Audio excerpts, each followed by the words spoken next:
Resilience to me is, I guess, just being able to overcome the challenges and the hurdles that life throws at you.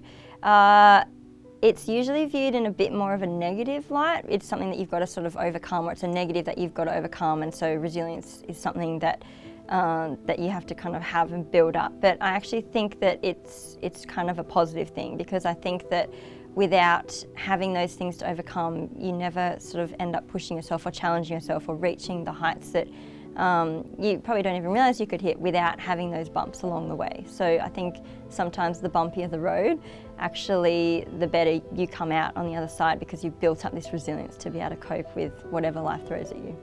The Boomerang Effect is something that my sports psychologist actually came up with and developed, and he runs several programs on that, and basically it's just as simple as what you put out is what you get back. And I think even though as an athlete you're always aiming really high and you set big goals, you can get kind of caught up in being tired all the time and things being difficult and challenging, and I didn't really realise how negative my thoughts were subconsciously. So I think for me that's just a reminder to always be positive, always look at things optimistically and with the chance of an upside. And for me that's really helped me in terms of competition and being able to deal with different things thrown my way, but just generally to approach competition with a bit more of a positive mindset and backing myself a little bit more. I actually don't think I'm much of a risk taker. I think that one thing about sport is that you get so good at doing a particular thing and you do it over and over, and you become, I guess, you're used to your routine of doing things and everything is meticulous.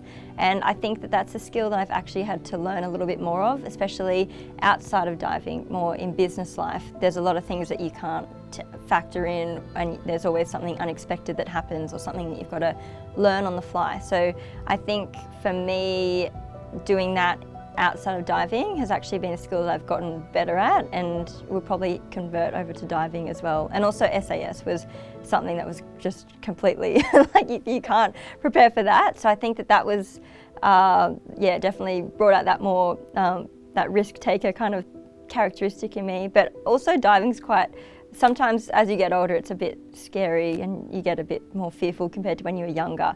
So for me, sometimes on a daily basis I feel like I'm sort of doing something that gets the heart rate up.